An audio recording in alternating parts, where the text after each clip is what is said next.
Covering news that matters. Fox 23 News at 9 starts right now. To lose a child is like having a piece of your soul ripped away. There's a hollowness in your chest. You feel like you're being sucked into it and never going to be able to get out. As a nation, we have to ask, when in God's name are we going to stand up to the gun lobby?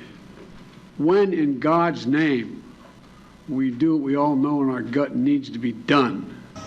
Another horrific mass shooting in the United States, this one at an elementary school in Uvalde, Texas. 18 kids and one teacher are dead after an armed 18-year-old opened fire inside the building, causing the worst mass shooting ever at a school in that state. Glad you're with us tonight. I'm Sarah Whaley. And I'm Shay Rozzi. We've been bringing you breaking news all afternoon. Texas Governor Greg Abbott identified the shooter as 18-year-old Salvador Ramos, who is said to live in the area. Fox's Anna Eliopoulos has the latest on this tragic story. We have a breach of the Capitol! Breach of the Capitol to the upper level! As you will see in the hearings to come, President Trump believed his supporters at the Capitol, and I quote, "We're doing what they should be doing." This is what he told his staff as they pleaded with him to call off the mob, to instruct his supporters to leave. Powerful video and testimony on the first day of hearings from the bipartisan select committee investigating the attack on the U.S. Capitol. The committee showing new video of the violent events that day and outlining what they'll be showing in the coming weeks after their months-long investigations. Thanks so much for joining us tonight. I'm Sarah Whaley. And I'm Shay Rozzi. The 2-hour-long hearing showed testimony from then Attorney General Bill Barr, members of President Trump's former lawyers, and even from President Trump's own family. Liz Cheney, the vice chairwoman of the Select Committee, laid the blame for the attack on Donald Trump. On this point, there is no room for debate. Those who invaded our Capitol and battled law enforcement for hours were motivated by what President Trump had told them. At least 7 Oklahomans have been arrested in connection to the January 6th insurrection. The picture of Andrew Erickson of Muskogee was seen around the world with his feet on Nancy Pelosi's desk. Jerry Riles and Anthony Griffith Sr., also of Muskogee, were arrested. Pictures showed them inside and outside the Capitol. Levi Gable was arrested in Tulsa. A college fraternity brother tipped off the FBI. 3 others from central Oklahoma were also arrested. Coming up in the next 15 minutes, we'll hear live from our reporter in Washington, D.C., who was listening in tonight and was there on January 6th. The Queen was everything I've grown up with. She was iconic. She's our Queen. Always will be. Today, we take a solemn and somber pause. A few minutes ago, we learned the sad news of the passing of Her Majesty Queen Elizabeth II.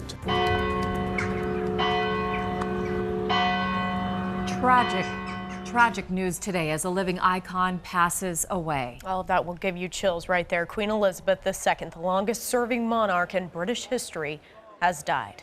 Thanks so much for joining us. I'm Sarah Whaley. And I'm Shay Rozzi. From a young girl who never expected to be queen, Her Majesty became much loved and well respected, known for her duty and devotion to a life of service. Here's a live look right now at Buckingham Palace. You can see even late into the night, they are 6 hours ahead of us. There is still a very large crowd gathered as people all across the globe mourn her death.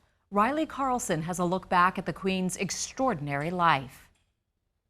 Covering news that matters. Fox 23 News at 9 starts right now. At a hospital in Tulsa, Oklahoma, a shooter deliberately targeted a surgeon using an assault weapon he bought just a few hours before his rampage. We so wanted to be able to utilize our skills and training to save these precious lives. To the family of Mr. Love, I'm so sorry we couldn't save you. We are grieving with you. So not only is it a shock, it is the ultimate loss for St. Francis and for Tulsa. Do something. Just do something. For God's sake, do something. President Joe Biden addressing the nation tonight to stop gun violence, mentioning the mass shooting here in Tulsa. One of 20 mass shootings, the president said, since the Uvalde school shooting just last week. Thank you so much for joining us tonight. I'm Shay Rozzi. And I'm Sarah Whaley. Again, glad you're with us tonight.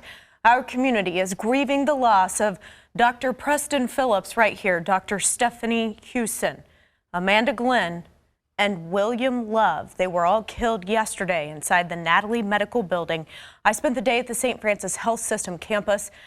Tonight, I share with you a step-by-step timeline of the chilling details as to why this happened. Our focus right now is on grieving. Grieving a tragedy many didn't think was possible in our community. A gunman running into the Natalie Medical Building on the campus of St. Francis, killing these 4 innocent people before taking his own life.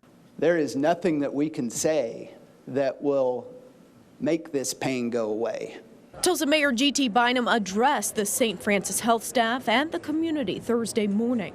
Minutes before that, Tulsa Police Chief Wendell Franklin detailed the events leading up to and during the shooting. This is yet another act of violence upon an American city. Chief Franklin says it started back in mid-May when Dr. Preston Phillips performed back surgery on Michael Lewis. That was May 19th. On May 24th, Lewis was released from the hospital. Now, over the next several days, Lewis reportedly called the office saying he was still in pain, wanting additional treatment. On May 29th, ATF records show Lewis bought a handgun from a local pawn shop.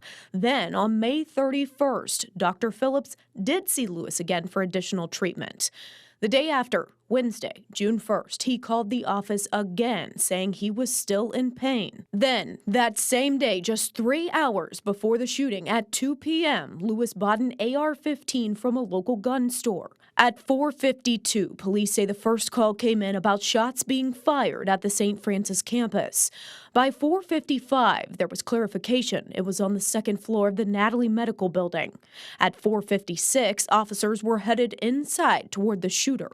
By 4:58, they heard one more shot, the final shot. Lewis took his own life. Just 6 minutes after it began, it was over.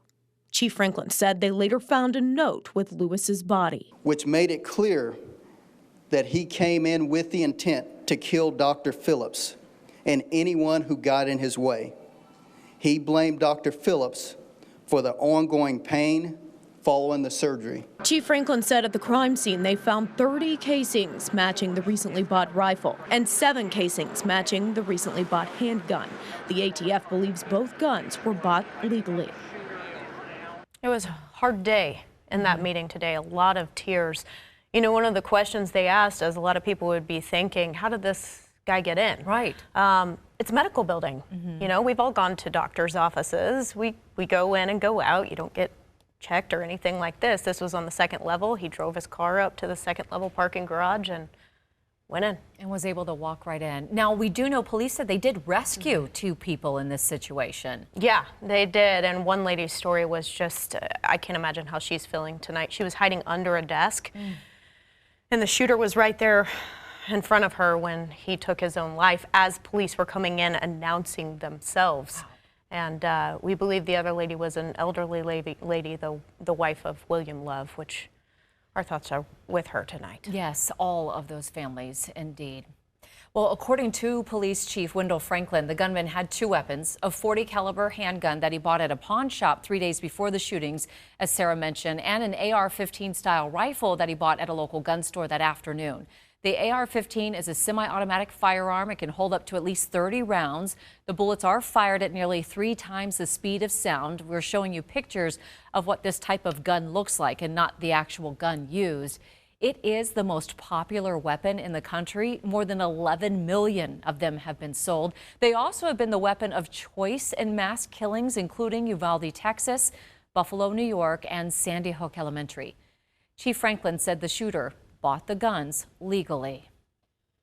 Tonight, we continue to hear from people pouring their hearts out, remembering Dr. Preston Phillips, the doctor targeted and killed in this awful attack. Fox 23's John Acebus joins us live after talking with close friends who remember him not as a victim, but a man with a big smile. John.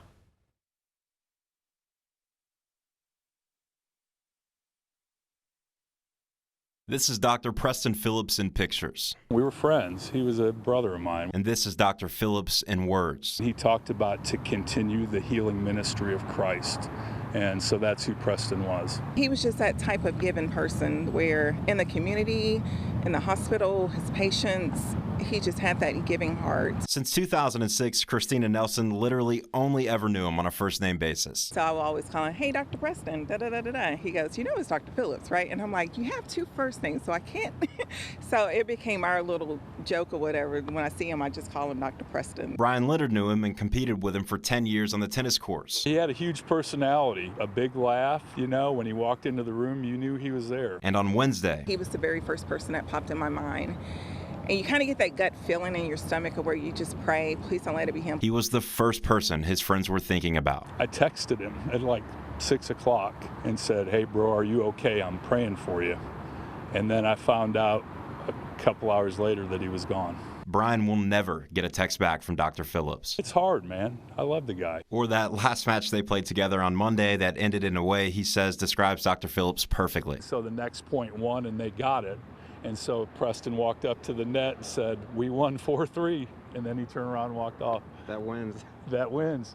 So actually, I guess, unless he played Tuesday, that was his last match. That's what I was thinking. Yeah, that was probably his last tennis match. If it was, does that mean something to you, man? To have that moment, too? Yeah, sure it does, yeah. And it means even more for them to be able to have shared those moments and their love with his family now. I think the hardest part for me is thinking about his family, his wife and his children, losing a husband and a father. To Melanie, to his wife, his kids, you know, it's just, we're there for you in spirit and prayer. We're coming together as a community to pray for this whole event. Their prayers also going out to the other 3 lives, senselessly lost, but lives lived with meaning.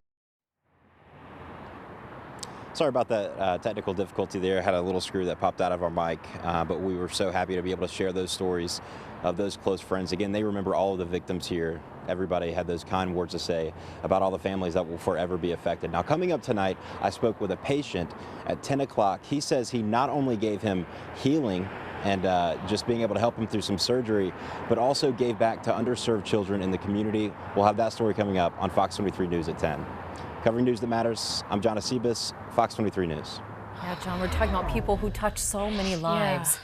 In fact, 3 other people died as a result of yesterday's shooting. Yeah, Fox 23's Amy Hybels has been learning about those other victims. She has their stories.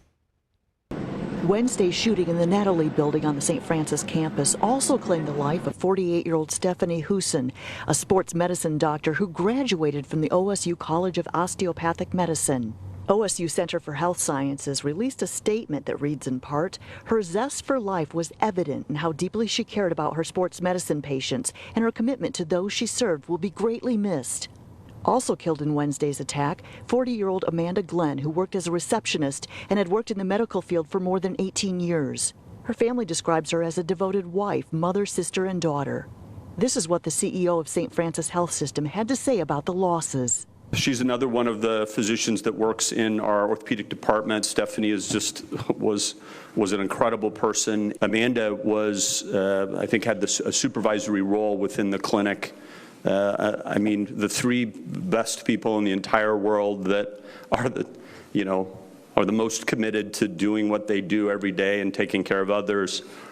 Didn't deserve to die this way. 73-year-old William Love, a husband, father, and great-grandfather, was a retired Army First Sergeant. He had accompanied his wife to the doctor's office on Wednesday, was shot, and later died at the hospital. St. Francis Associate Chief Medical Officer Ryan Parker had this message for his family. We so wanted to be able to utilize our skills and training to save these precious lives. To the family of Mr. Love, I'm so sorry we couldn't save you.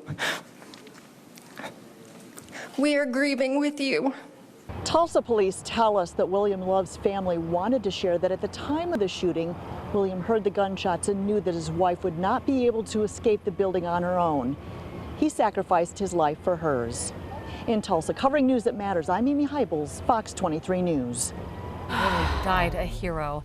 New at 9 tonight, President Biden addressed a nation scarred by gun violence. Yeah, you heard some of those statements from him at the top of the hour. He's outlining the steps he believes Congress needs to make to stop mass shootings. As Meredith Wood shares, he says it's not about taking guns away. There are too many other schools, too many other everyday places that have become killing fields, battlefields here in America.